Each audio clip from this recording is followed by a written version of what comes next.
Salut à tous, aujourd'hui on est parti pour le 1133e épisode de l'After Zap Image. On va débuter avec une petite programmation de quelques affiches que l'on aura ce week-end en Ligue 1 et ça va démarrer dès ce soir à 21 h du côté de Bollaert.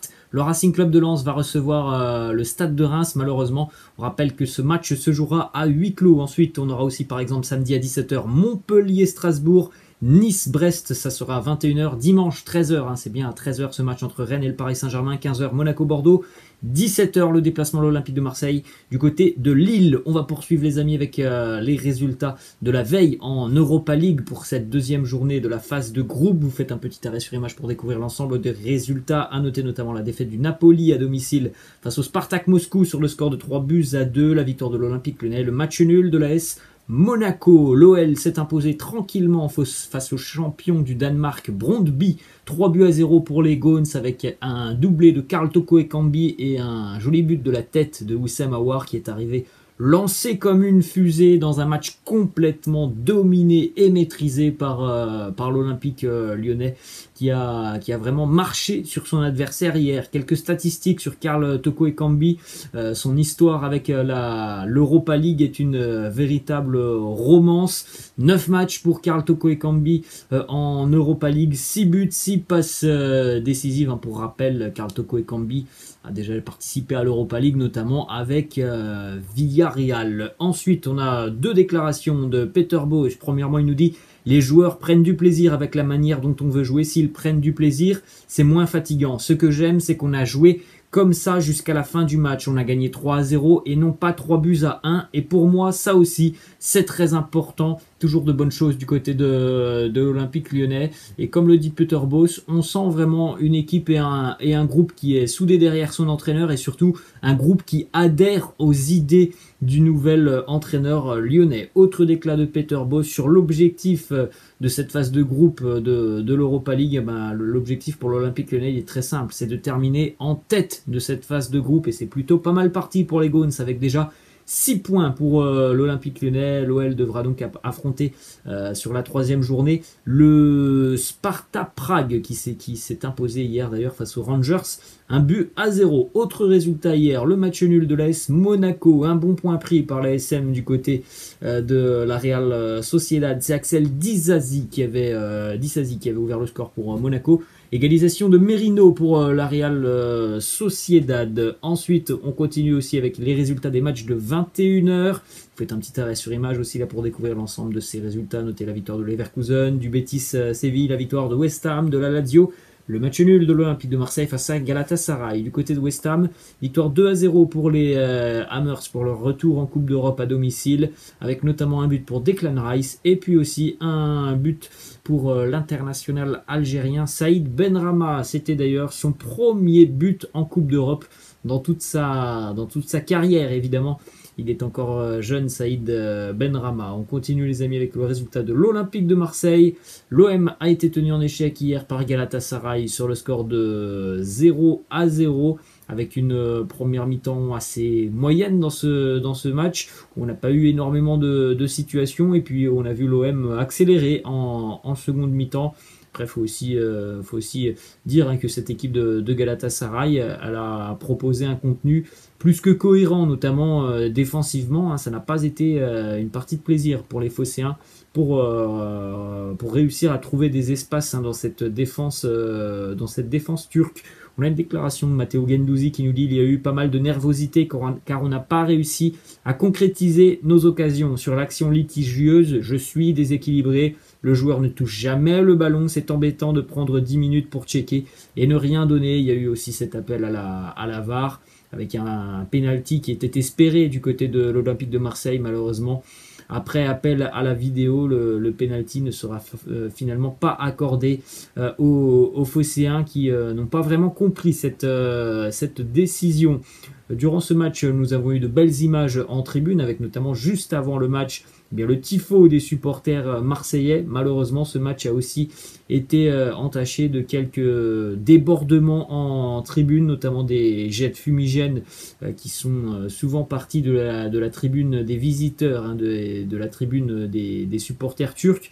Des jets de fumigène envers les supporters de l'Olympique de Marseille. Le match a été interrompu hier. Il y a eu d'ailleurs 5 interpellations du côté du Vélodrome. Ensuite, on a une déclaration hier en conférence de presse, Jorge Sampaoli, qui s'est montré assez expéditif d'ailleurs lors de cette conférence de presse. On a bien compris que Sampaoli était assez irrité par le résultat et notamment aussi par l'arbitrage. Sampaoli qui nous dit « Mon équipe mérite d'avoir 6 points car ce soir, une nouvelle fois, on s'est montré supérieur à notre adversaire comme ça avait été déjà le cas du côté de Moscou. » C'est vrai que Marseille nous a proposé de belles choses hier. L'OM avait proposé aussi de belles choses du côté de Moscou face au Lokomotiv. Malheureusement, pour le bilan comptable, il n'est pas là à hauteur des espérances de Jorge Sampaoli. Seulement 2 points pour l'Olympique de Marseille. Hein. Il faudra évidemment batailler pour aller chercher cette qualification. On continue les amis aussi avec les résultats de l'Europa Conference League. Vous faites un petit arrêt sur l'image pour découvrir l'ensemble de ces résultats.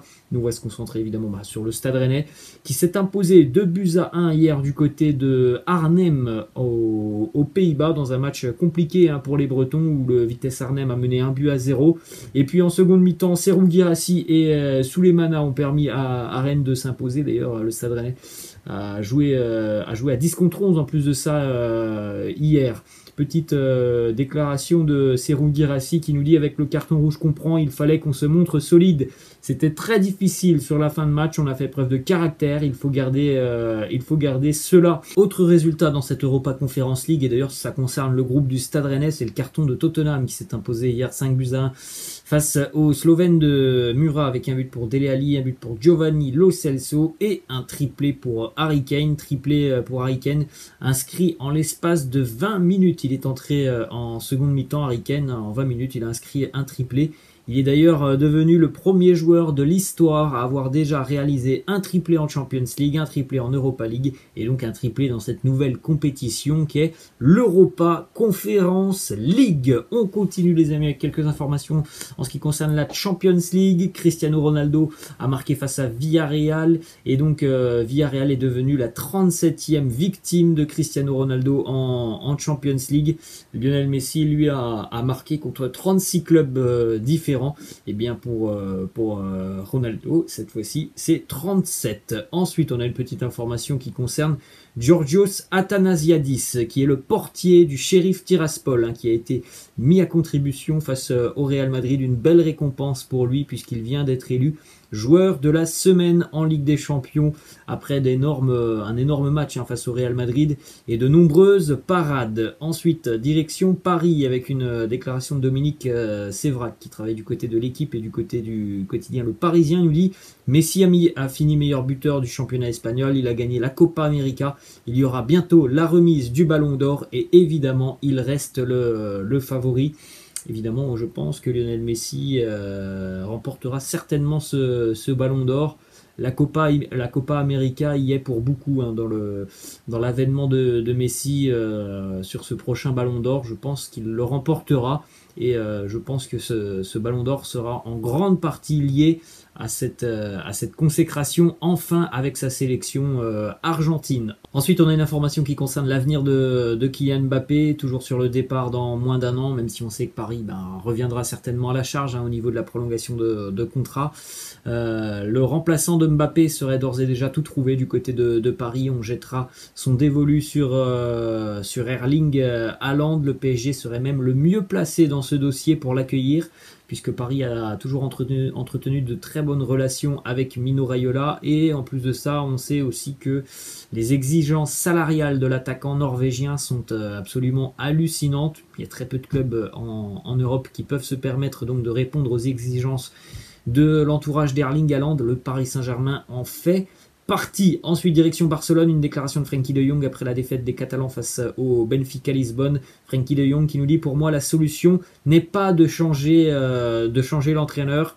c'est peut-être ce qui arrivera en début de semaine, puisque le match de ce week-end pour le Barça, en plus de ça, un gros match face à l'Atlético Madrid, sera la dernière chance pour Ronald Koeman de sauver sa peau. Et on sait que du côté des dirigeants, on a beaucoup discuté depuis cette défaite face au Benfica Lisbonne, et évidemment que ce qui doit aussi poser problème, on en a parlé, c'est cette indemnité de licenciement, 13 millions d'euros pour licencier Ronald Koeman, mais une nouvelle défaite ce week-end ou un résultat défavorable pourrait précipiter le départ de Ronald Koeman.